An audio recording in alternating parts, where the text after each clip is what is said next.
Well, thank you for being here. I think to me this is really an exciting time, and it's an exciting day. And I do hope that this day really and truly is not only the end of 2 years of hard work by the commission that was put together in 2015, but in many ways it's just the beginning of what I hope ultimately will be a new Georgia Tech. A Georgia Tech that is founded on its strong principles and what it does very well, but is and adapts to a new generation of people, a new world out there, and new challenges. The commission, as you know, was again in 2015. They were given the charge to begin where we are, indeed, and do not ignore our strength, but don't be constrained by it. Think forward, think to 2040, try to figure out how here at Georgia Tech we become the very best, and that implies even being better than we are already, and hopefully the beacon that many other higher education institutions will follow. I want to not go any further without acknowledging the really hard work of the two co-chairs, Bonnie Ferry and Rich DeMillo, and many commission members. If you were a commission member or participate in this, can you stand up, please?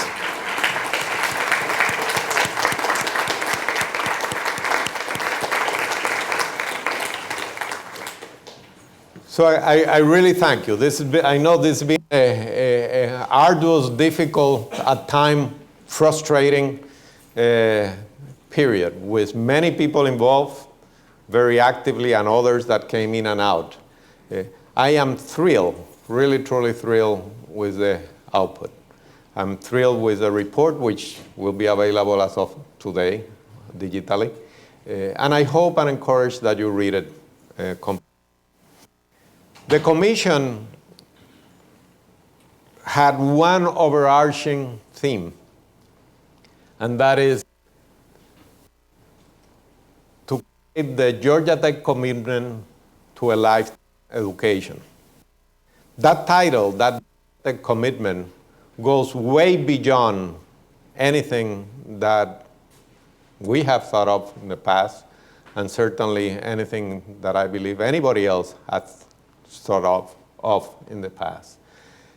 It is not, we're not talking about continuing education or playing lip service to lifetime commitment, but really and truly changing the Georgia Tech, thinking of a Georgia Tech that is a continuum with very little barriers, if any, between K to 12, the normal Georgia Tech, and the rest of your life as you go out of Georgia Tech. And I'm going to refer to this concept of getting out in a second.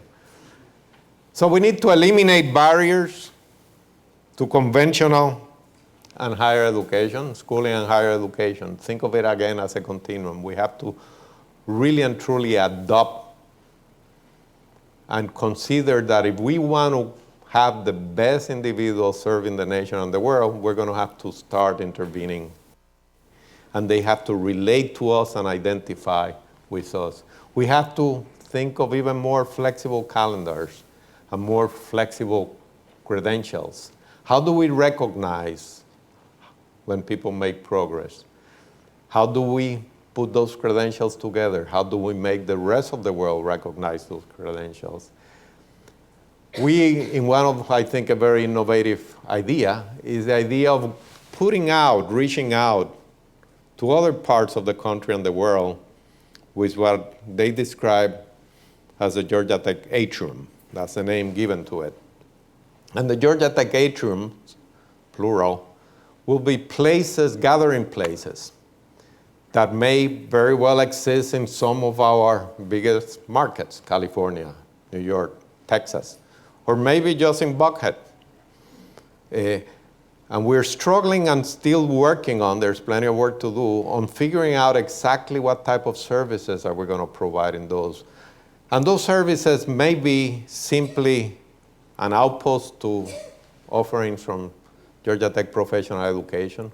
It could be a gathering, a socializing place that everybody needs, from for some of our online students that rather learn together than simply be in their house. It could be an access for our alums to the library services. It could be an access to our alums and others maybe to what they call living libraries, individuals that really and truly, through social media and connectivity, can provide wisdom and knowledge to people. So the library concept to the nth power. We need also, in providing the services, to think of how do we change and transform our advising system, our mentoring system, that human connection that is so important. Everything that the Commission talks about is not about substituting technology for what we do well. On the contrary, it's using technology to do more of the human touch in different ways. And use the individual, to do the things that we do best. And one of the premises that they use all the time is the fact that we all need that. That shared spaces and these companies that build shared spaces are successful because people want that social connection. They want to be together. We were having a conversation with an owner of a shared space here yesterday and talking about the atriums. And one of the interesting things that he told us, and it really surprised me, is that many of the individuals of the 300 startups that he has in this building really and truly never leave the building, although the startup may not succeed. They just go from one place to another within that ecosystem.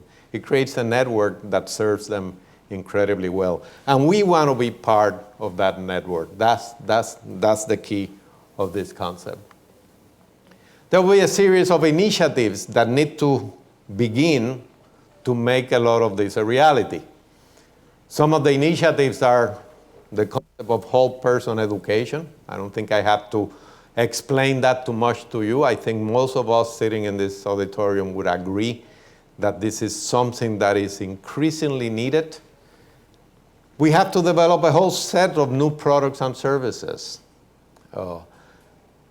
Never forgetting that we will always have our extraordinary residential education here in Atlanta. That's the invariable concept.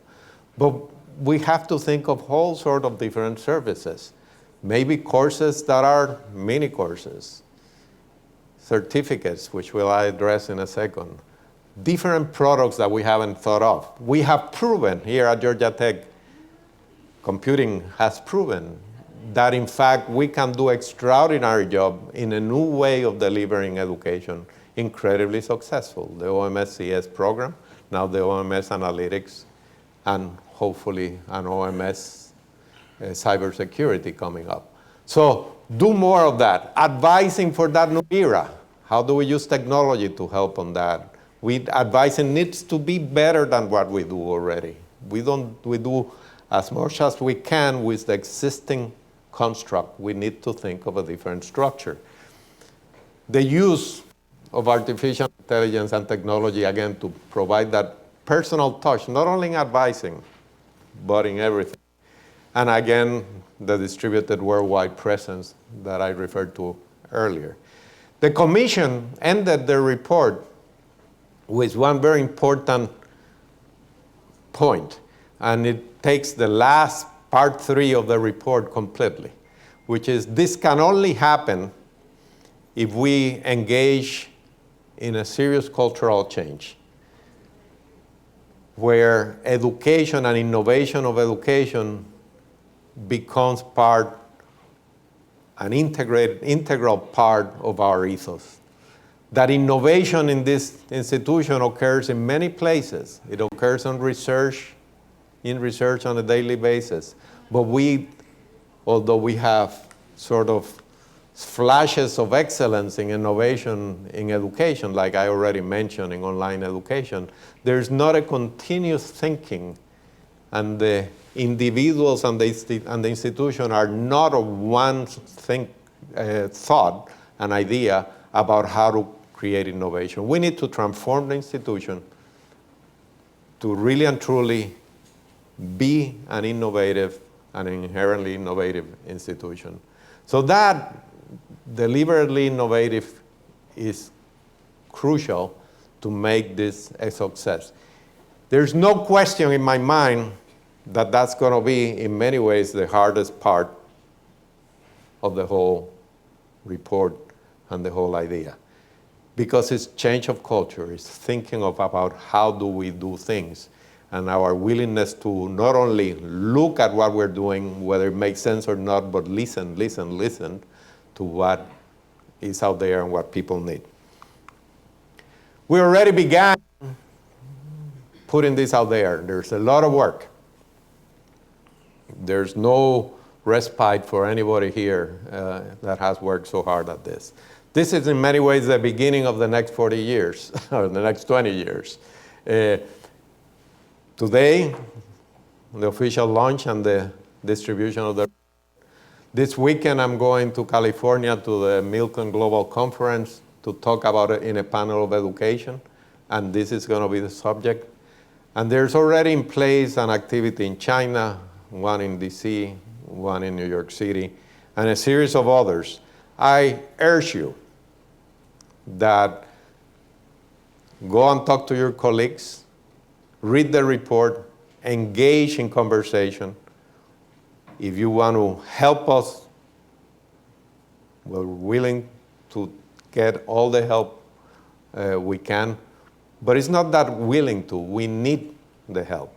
We need to make sure that the community comes along. This is not going to be successful unless the whole of Georgia Tech understands that this is very important. Immediately, we're going to set out to create a series of implementation groups and task forces that are really going to be drawing the roadmaps for many of these things. Many of these things will move fast. Some will be slower, but we have to begin in all of them. In reality, we already have started in many dimensions. The commission refers to the new library, the Library Next project. The commission refers to new ways of doing advising. There's a task force on advising that Colin Potts put together, and the report is out. I have it, at least I have it. I still have to read it, but I have it. And it came out, they gave it to me about a week ago. We just got approval from Graduate Education Committee here in the Institute to deliver a new credential, which for the time being will use what the BOR uses, which is certificates, but think of it as mini credentials, mini masters in a way, that will be groupings of courses, but will be a true Georgia Tech credential that could be stacked to lead to other credentials. And we had some months ago, and we need to follow up, and this is the moment we're going to begin in earnest, a K-12 summit, and if we're going to begin integrating that idea all the way through the Georgia Tech experience, we're going to have to rethink how we do the K-12 activities. I'll finish with something that I will attribute to Bonnie Ferry, which is really, I think, very important. Our students and alum walk out of here, and you ask them, how was it? And they always say, I got out. We want to change that. We really and truly want to change that. And it was Bonnie's idea to say, I'm in forever. Then she added, happily. And I think is really the perfect tagline for this. What the Georgia Tech commitment is about is to say, once in, you're forever in. So with that, let me call Bonnie and Rich up, and they'll say a few words and get the panel up to talk. Thank you.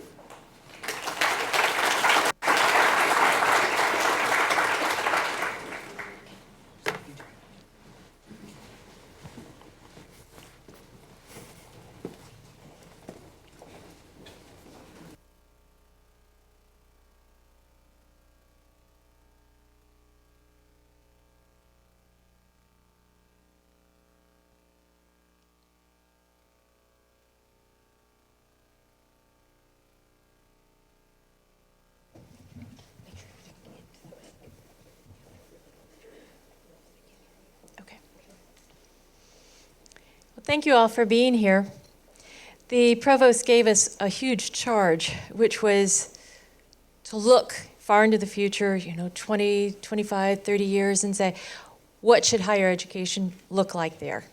Basically, we wanted to design the higher education of the future. And that was a big task. And he also told us to be bold and to be aspirational, to look outside the current norms, the current standards.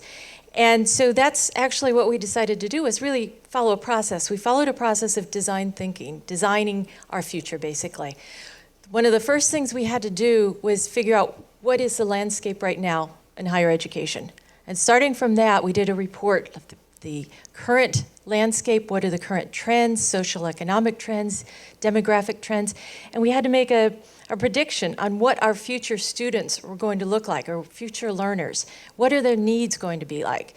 And that became our drivers of change. And we had a nice report on that is on their website, and it's by itself is a good read on understanding those drivers of change. And that set the stage for then our ideation phase, which was pretty interesting. Just, again, be bold about what we wanted the future of higher education to be like. And we went through a process and a lot of interactions with a lot of different groups to come up with these ideas. And that was an exciting part of it. We looked some various processes. Some of it was looking like at the near term, different horizons. What should we be doing now to come up with where we want to be in the future in our long-term horizon? So we approach it from different perspectives. And there were a lot of people that we involved in that process. When you read the report, I think one of the things to keep in mind is that it's not just a bag of ideas that were generated over a 2-year period of time. The drivers of change exercise that we went through, I think, really sharpened our focus on some recommendations that we thought were going to be achievable and aspirational. When you're looking out 20 years, and we were asked to look out 20 years, I think there was initially some skepticism that we could make predictions that would be interesting in a 20-year time frame.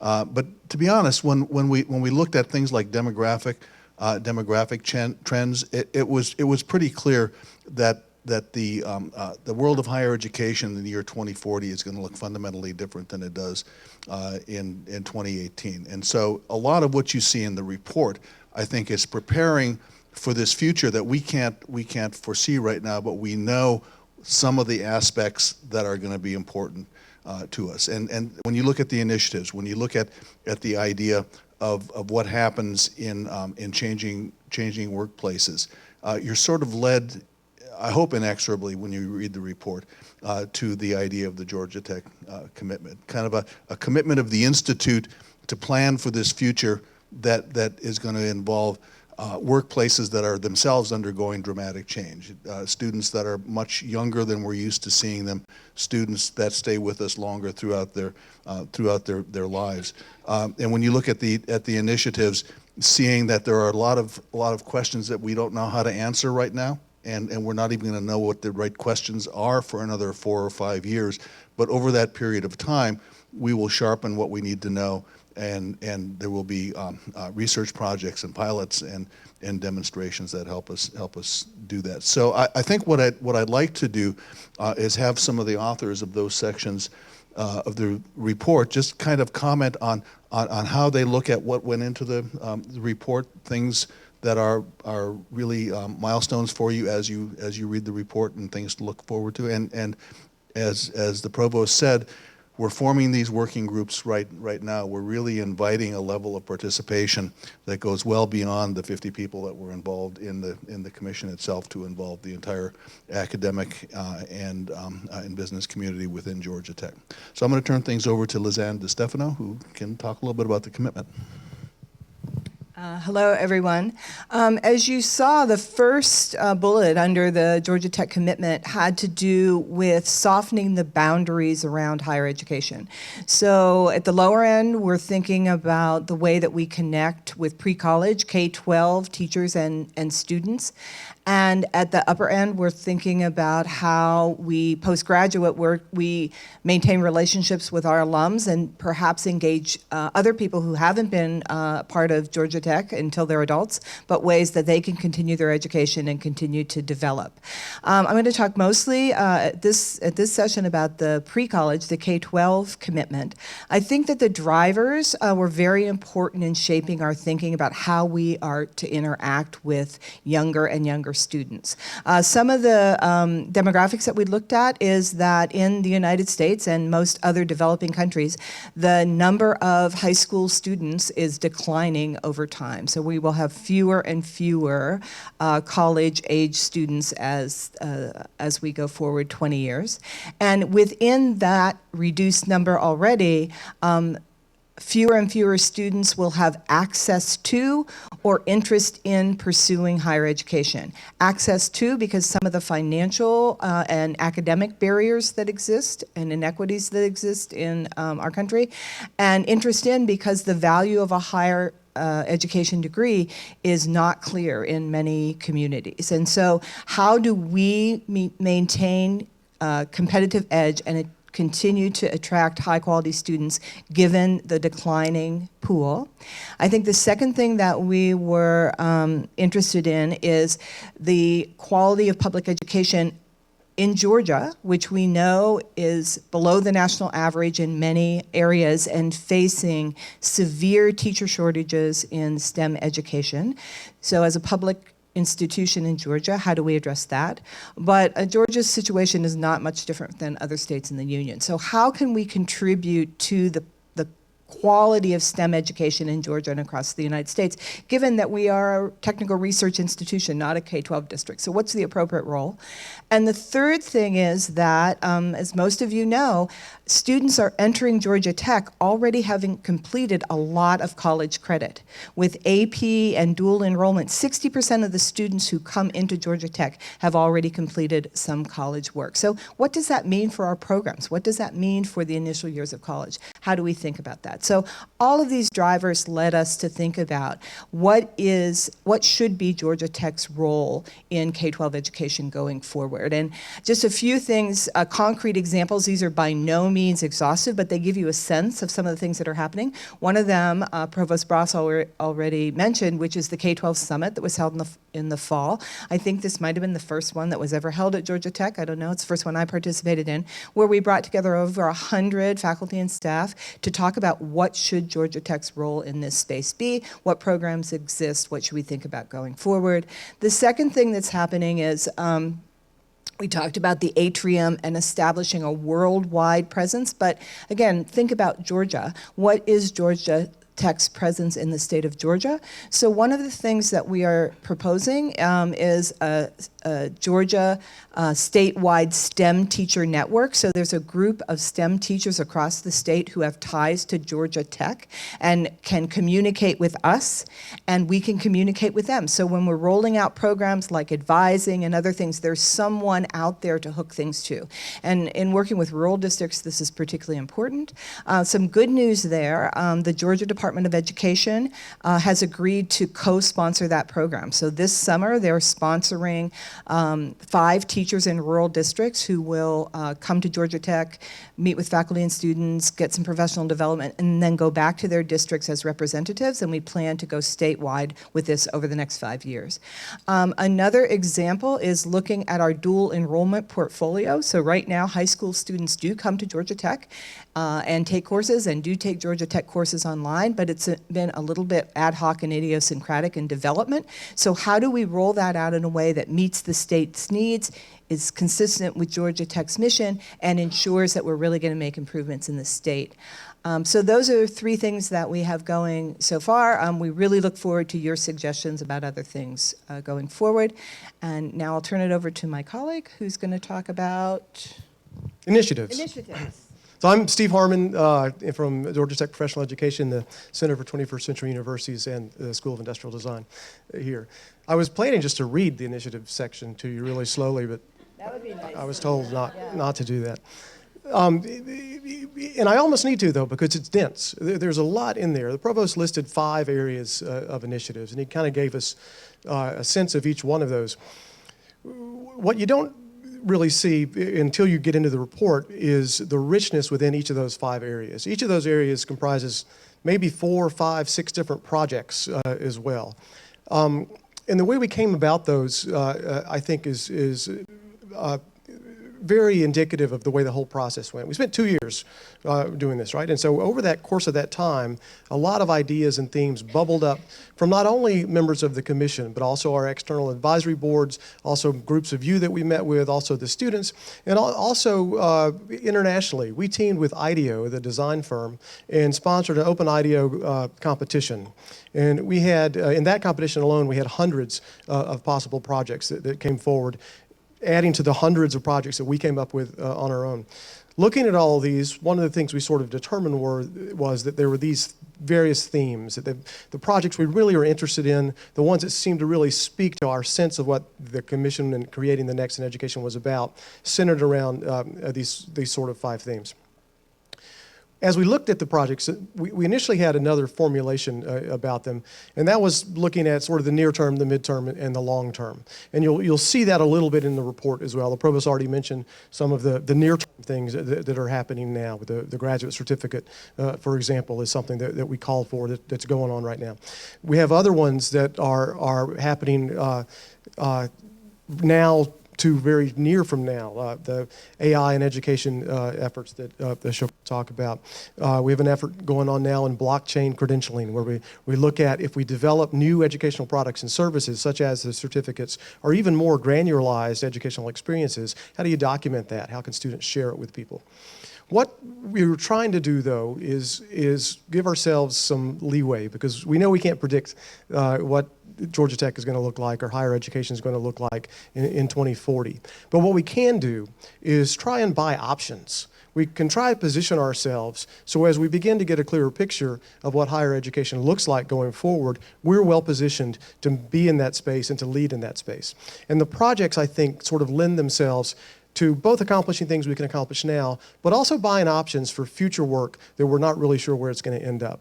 I won't talk about the specific projects unless we get into it with the questions later on. But I do want to highlight one that we see a very clear track, I think, going forward, and that's the one in AI and personalized education.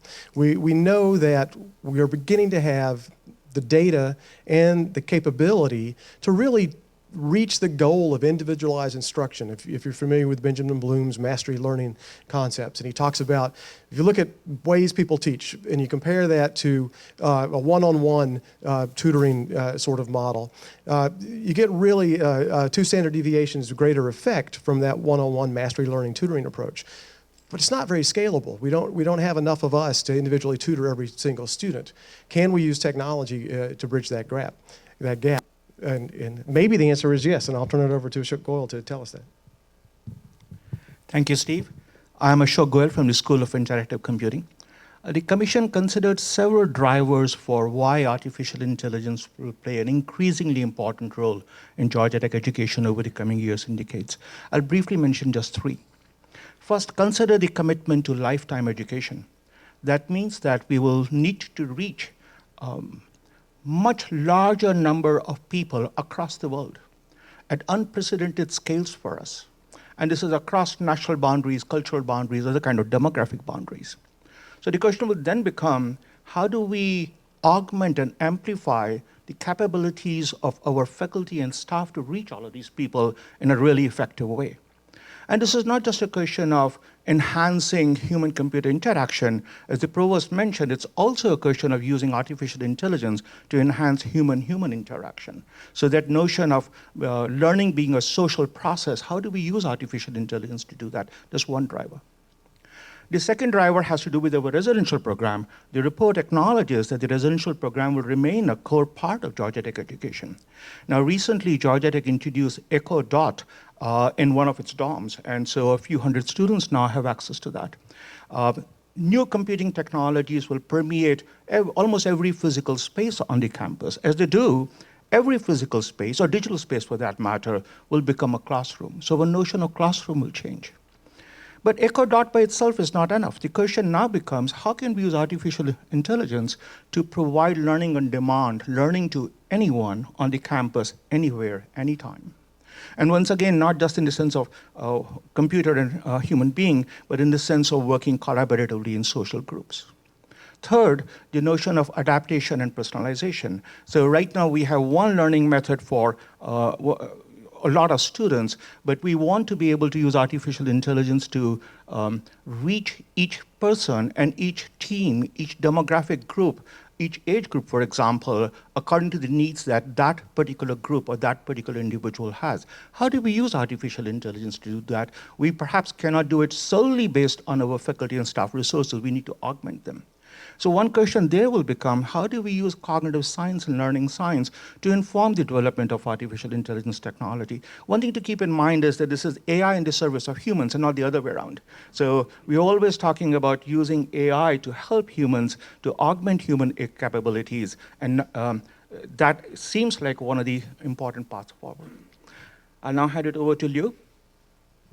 Thank you, Ashok. I'm Lou Lefton in College of Sciences in EVPR's office.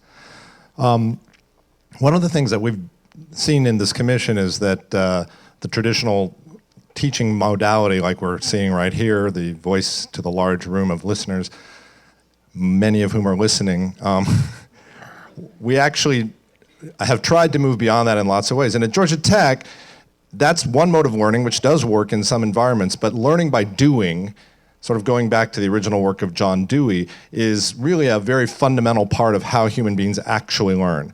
And we've done this a lot at Georgia Tech. We have a lot of maker spaces. I mean, science labs are very fundamentally people having a hands-on experience. We've got one of the largest co-op programs in the country. There's project-based learning in different units. There's, even athletics, student organizations. The things that happen outside of this very small experience of a classroom are a rich experience for the people who are coming to Georgia Tech to learn. Not just our students, but it's a learning experience for everybody.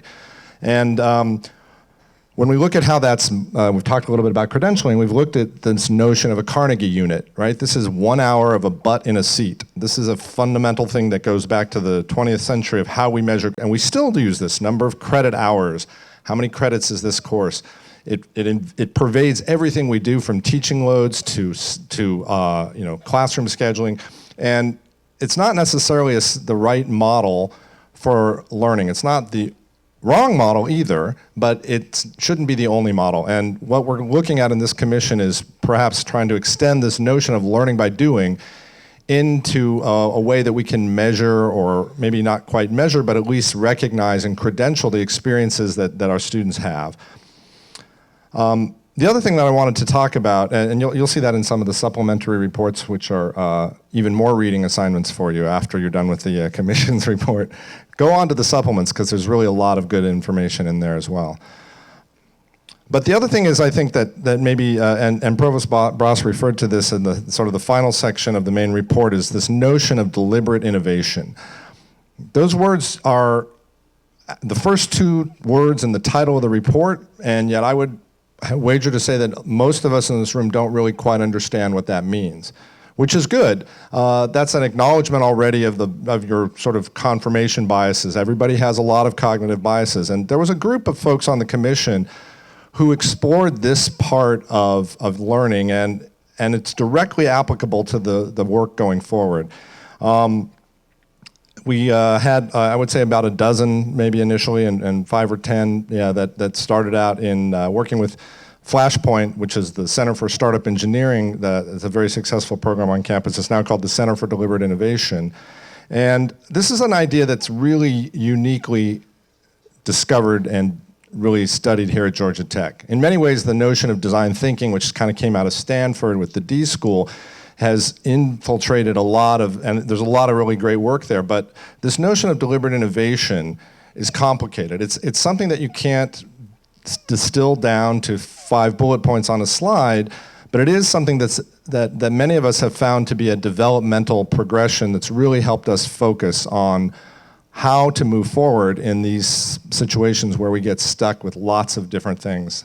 And this commission report, I think, is really going to be an opportunity for us to use this kind of human-centered thing, not always focusing on the project. So there's hundreds of projects. How do you decide which one? Is this just simply random? It's the same situation with startup companies. People have product all the time. Most startup companies are not successful.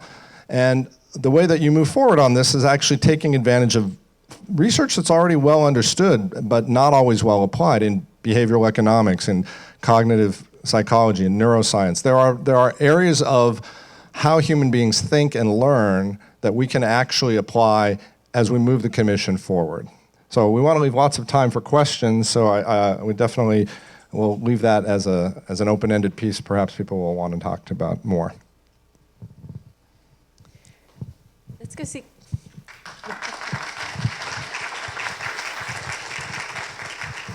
I want to open the floor up for questions.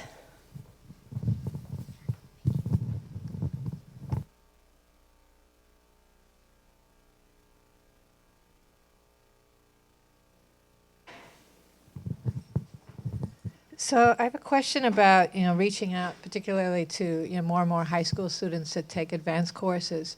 And one of the things we've been talking about recently also is diversity. And there are, inherent biases in that, because you typically see the students who have access to these more advanced courses or the prep they need to have that access are not necessarily coming from the most diverse schools. So are there ways that you've thought about addressing that in looking forward? Yes, I think at least two things that we've thought about to address that is, one, to begin to work with schools earlier. So by the time a student reaches high school and is in a position to take these courses, they really need to have been prepared from day one to have the math, the reading, the study skills to be able to really participate in a Georgia Tech course, which is what dual enrollment is, an authentic Georgia Tech course that's offered to high school. So I think one thing is working with schools earlier and teachers to get them to sort of understand the expectations and to calibrate between high schools and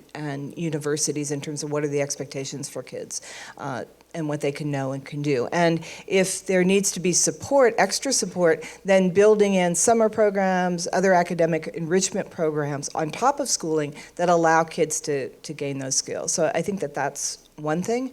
And then I think the second thing is to be able to identify the specific needs of schools. So a lot of times people think that it's money that schools need, but many times they need things other than money to attract and retain teachers, to move students along in their education. So I think the other thing is to work with schools as partners to identify things in their educational ecosystem that are barriers to learning and help figure out ways to mediate those barriers. So those are two things I would suggest. Hi.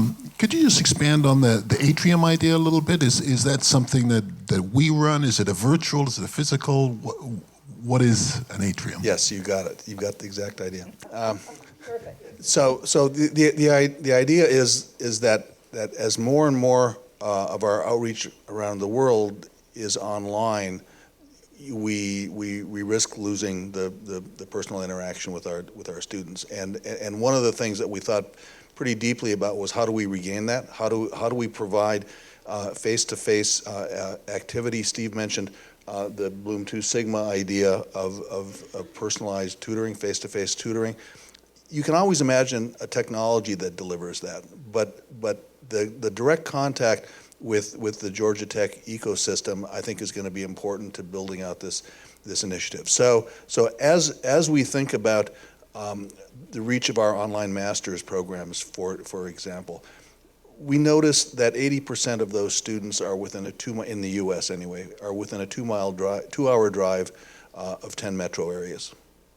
That's pretty interesting, because that means we could put not a campus, not an office, but some kind of thing that is an open invitation to people that are connected to Georgia Tech to come and interact with Georgia Tech professors, experts, advisors, other students, special events that are being held in that area.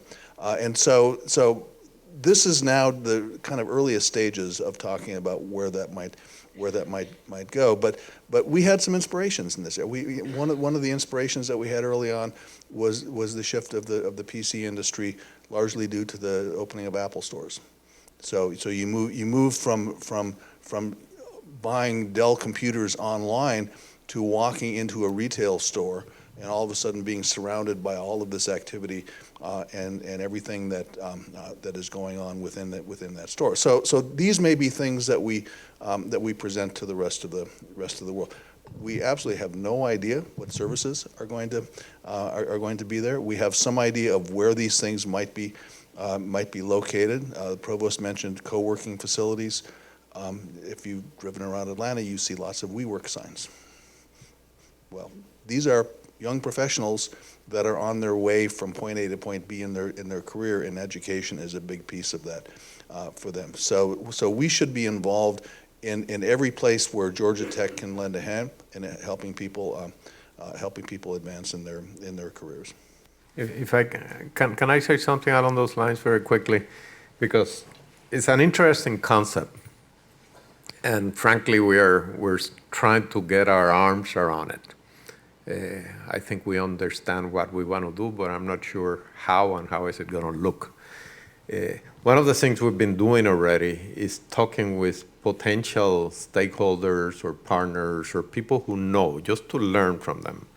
And we've had two very interesting meetings, one with a major developer here in Atlanta, the type of person that does fairly high-end shopping areas, arcades, that type of thing. And another one that deals with common working spaces. The discussions were all enthusiastic, but were very, very different.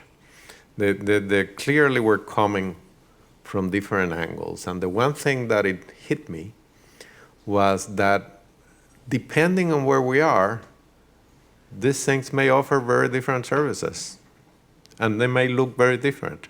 That the idea that the Georgia Tech Atrium will be the same everywhere may be the wrong approach. Because if I put these two people together and what they told us, equally enthusiastic, they can see the value, they understood what we're trying to do very, very clearly, better than we did in many ways. But their image is influenced by their business and history, as you would imagine. So they see it as offering different services. And to me, that was an eye-opener. It really and truly said, oh, we're thinking of this maybe too narrowly.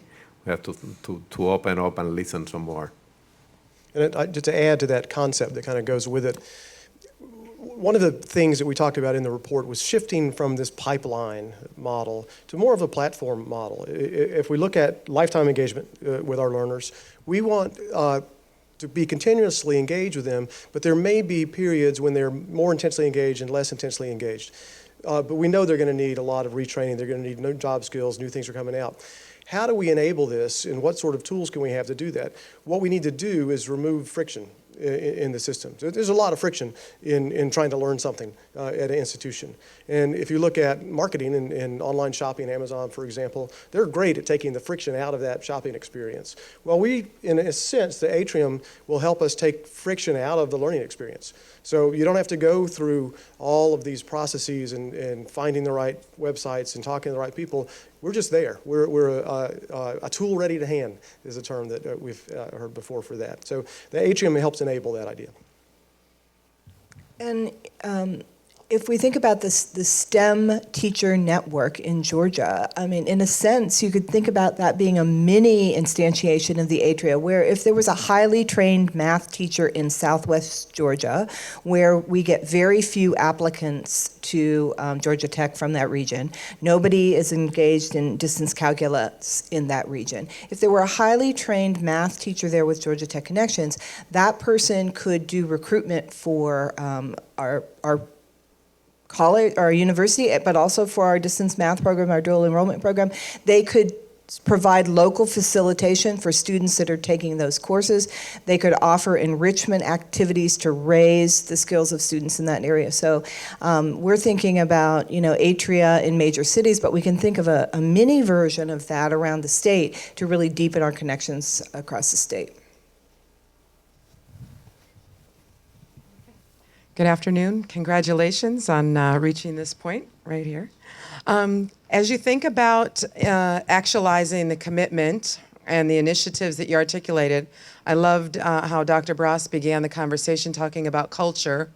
What do you see as the most fundamental changes that we need to make as an institution with regard to how we attract, select, develop, and reward faculty and staff in order to really reinforce the concepts that you introduced?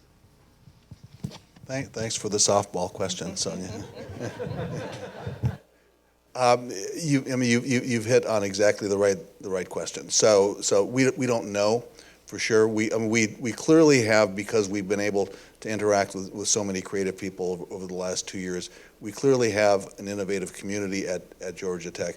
What we haven't been able to do, I think, is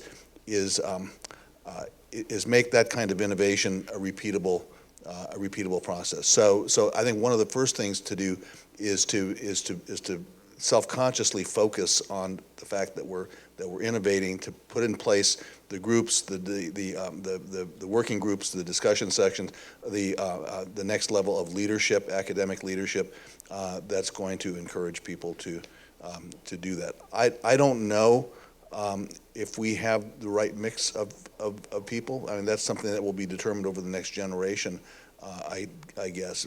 But my strong suspicion is that just by announcing that we're going to do this, we're going to attract a kind of professor to Georgia Tech that's more inclined to participate in these things than not.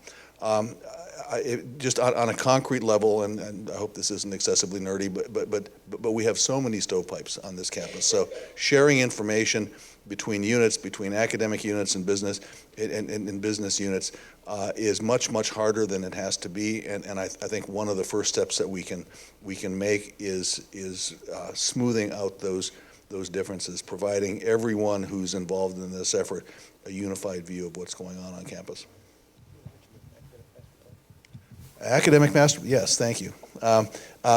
It turns out that we have some really important plans on the Georgia Tech campus. We have a campus planning process that knows where buildings are going to be 5, 10, 15 years from now. What we don't have is a way of mapping our academic intentions to the way that we think about the campus of the future. So we don't say much about it, but what we say is pretty impactful. We talk about instituting an academic master plan for the campus, an AMP for the campus, that begins the process of laying out where we expect to be from an academic standpoint, from an educational standpoint, at these milestones, so that as we're developing spending plans, as we're developing plans for space, as we're developing new kinds of spaces that don't exist, like the Atria, for example, that will have a rationale. That will be backed up by where we think we're going to be going from an educational standpoint.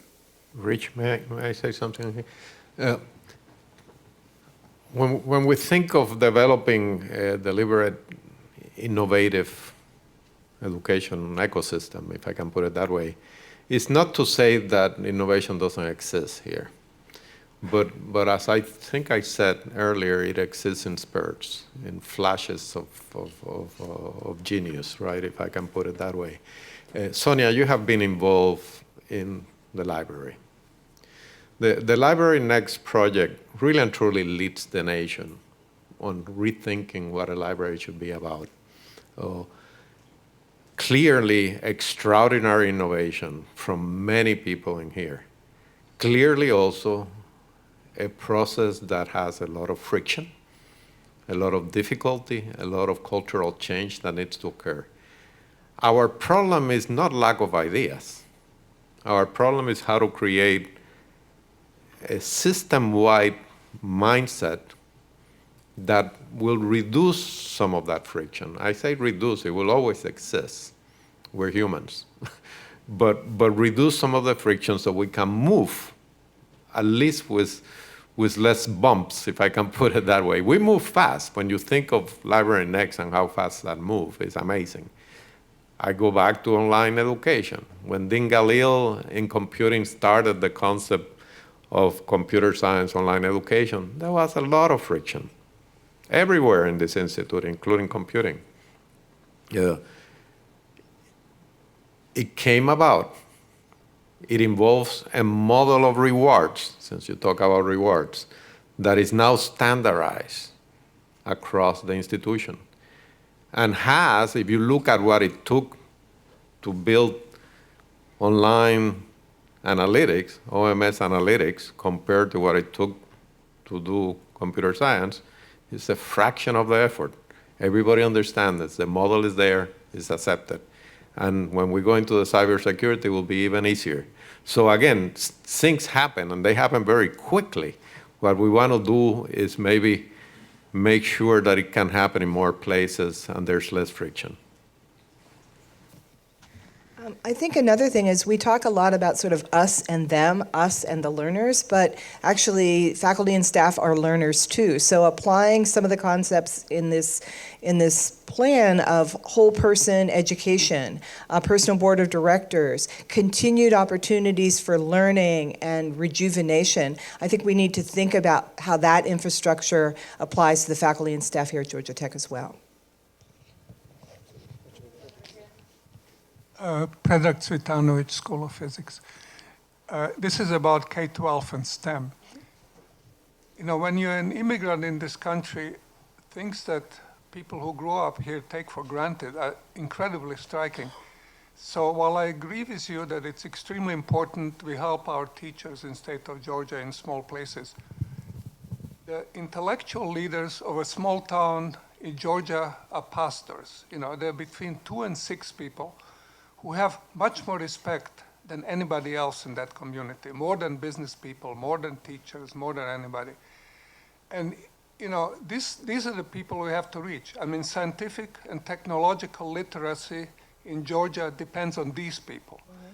So I think we should extend this STEM and K-12 to include some kind of opportunities in which we can bring the leaders of these communities in summers for science literacy of some kind, which is not some insulting elitist, us offering them how to think, but just, because these are very smart people that just don't happen to be connected in any way to us. Mm-hmm. And especially if you want to enhance diversity, mm-hmm. they are the leaders of these communities we're trying to reach. Mm-hmm. I think we should extend that in. That's a fantastic idea. That's a fantastic idea.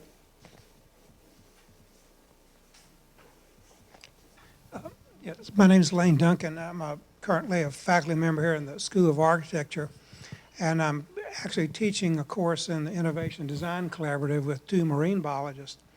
And we do hand drawing, looking at the natural world and derive principles out of that apply to every field. I teach aerospace, biomed, architecture, ID. In short, we're just trying to channel the Renaissance masters and do it in a thoughtful, deep way so that we see where we're going with this stuff. I want to speak up for the primacy of the individual interaction between faculty and students and hands-on doing, as you mentioned at the end. I have students from all over the world. They're obviously far more digitally literate than I will ever be, but they tell me over and over and over how much they appreciate the opportunity to deep think about what they're really doing. Let me give you a real quick background history of how I came to this.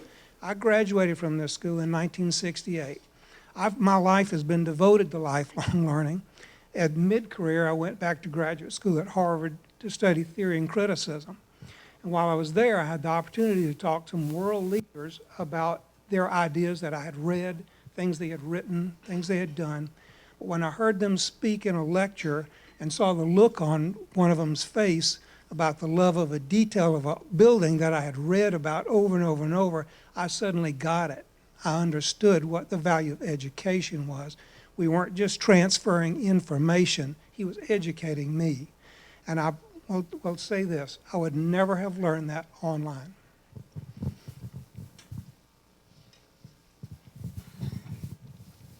There's a couple of points I wanted to bring out from what you said. One of them was going back for education. You talked about the lifelong learning, going back in mid-career, and this is one of the themes that we wanted to have in here. Obviously, the big theme is a commitment, but it was the pathways that people take. Originally, it was going through K through 12 and then 4 years of college and maybe graduate school and then out working. And what we want to say is flexible pathways so that people can go out, and it's an ever-changing world out there. People have to retrain themselves. They might change, not just because of the working conditions have changed, they might change their interest. So we want to always be there that people can come back. And one of the things that we talked about was the graduate certificates recently, that people may not want to come back for a whole master's degree. They might want to come back for a small amount. And so going in the future, there's a lot of opportunities for new products. How can we reach out to our alumni? How can we reach out to new learners that are professionals and serve them?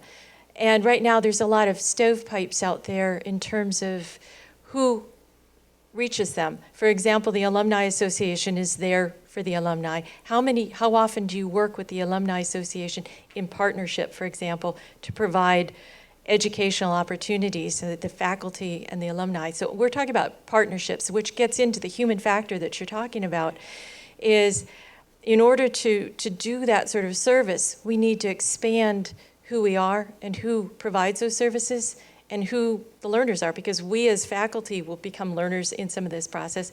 We have things that we can learn from our partners, our alumni, from our business partners, from organizations, from our students. There's a lot of things that we can learn from them.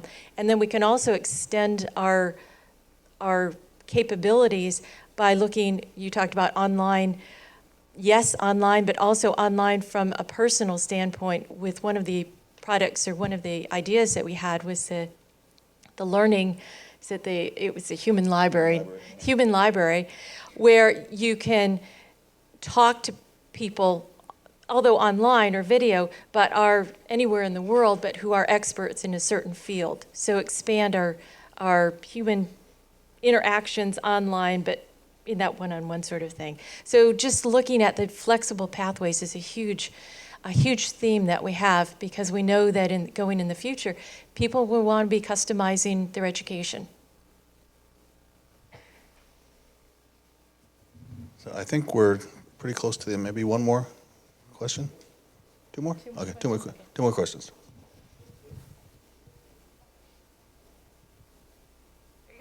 Thank you.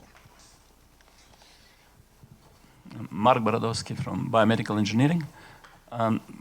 My point is that one of the major quests for science and technology is analysis and prediction. And I wonder if we have tools to predict what is going on to be in these few decades ahead of us.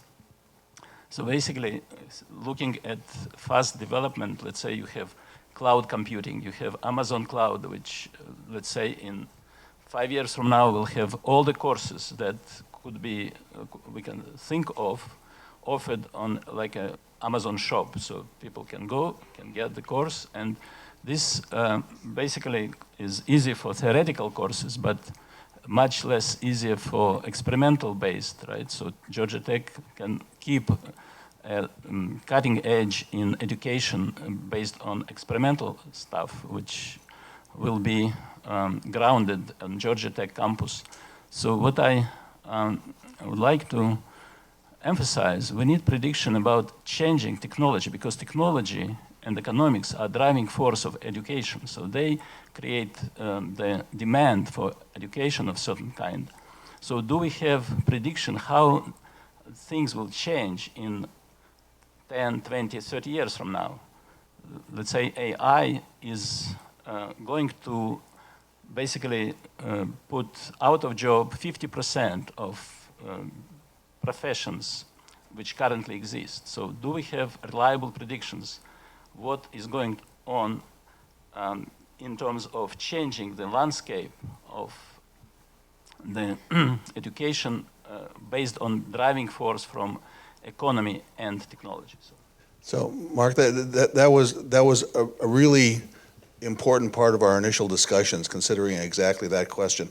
So you will see in the report the term churn of knowledge, and the churn of knowledge is a way of summarizing what you were talking about. If you send a Georgia Tech graduate out into the workplace, whatever skill set they had on graduation day is going to be changed by New Year's. So how do you equip students to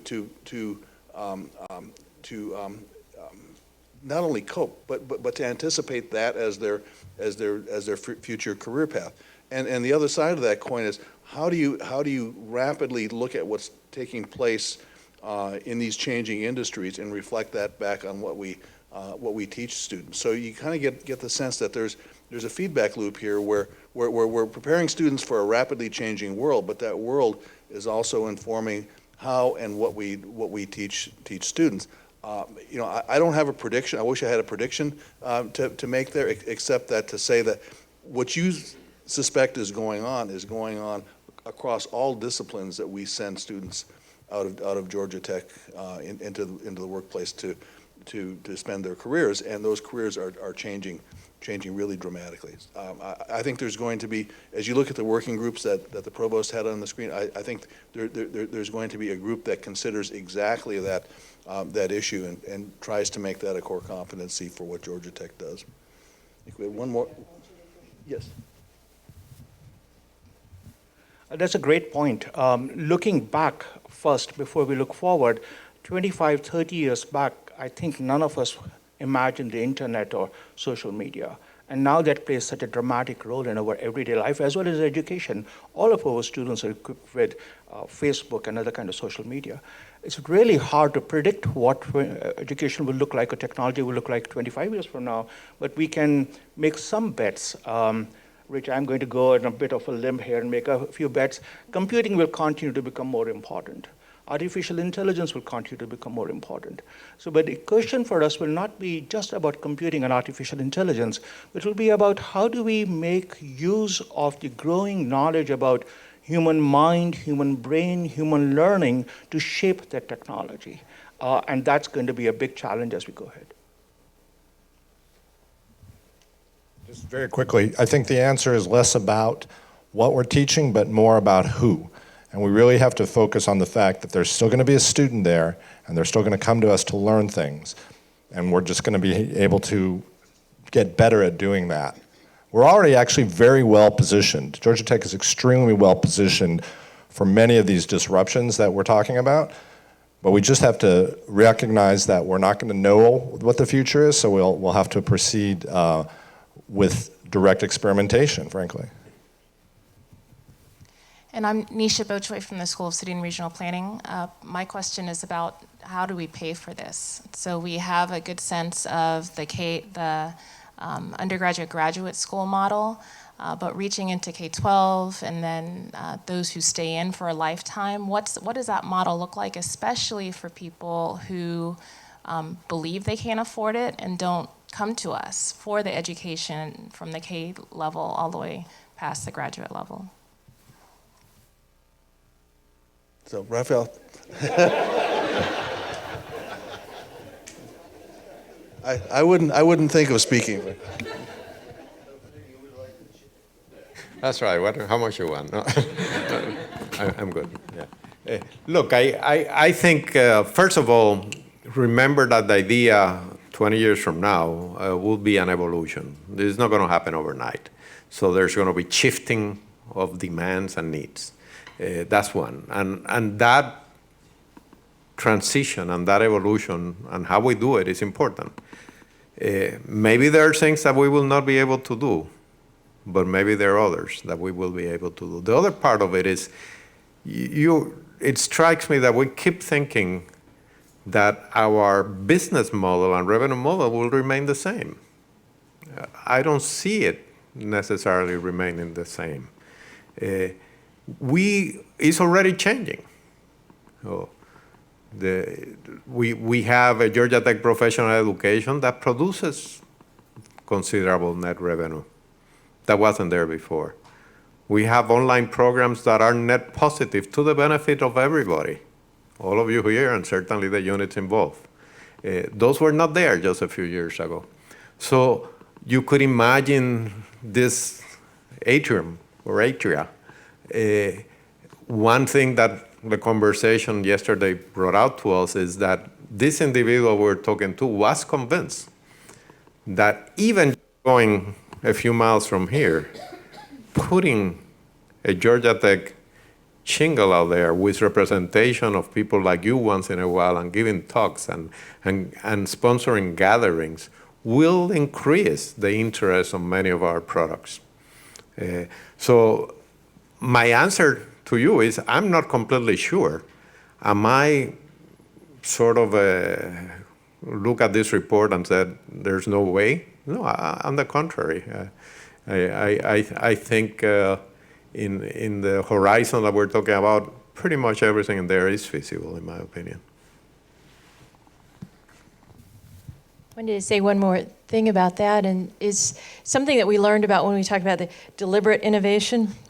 And that title means that we want to become better at innovation, and we want to develop an entrepreneurial spirit toward educational innovation. And you think about entrepreneurial ventures, a lot of them fail. And a lot of them fail because somebody says, oh, I have this really good idea. I'm going to go out and try to convince people that it's a really good idea. And then those that become better at it, they go out and talk to people. What are the needs? And they spend a lot of time on the front end of that, and they become more successful. So some of the things we thought about was, and some of the experiments that we've already done was trying to become more deliberate about our innovation so that when you do come up with an idea, you've done the background work so that you can almost not do that idea. That it's going to be much more successful because of that. And so when things come to the point where how can you not do that idea, then I'm hoping that more avenues come available for funding, and there's a market out there and things like that.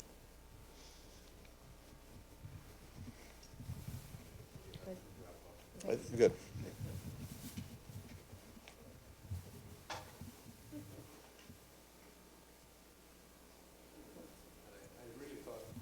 I really thought I was going to get away without the money question. But as I said on the opening, I am really excited about this. I want to thank the co-chairs and all the members of the commission here. They work incredibly hard, but there's a lot more to do. Frankly, a lot of what's going to have to be done will be done by some of the younger people out there, and some of us will not see it to the end.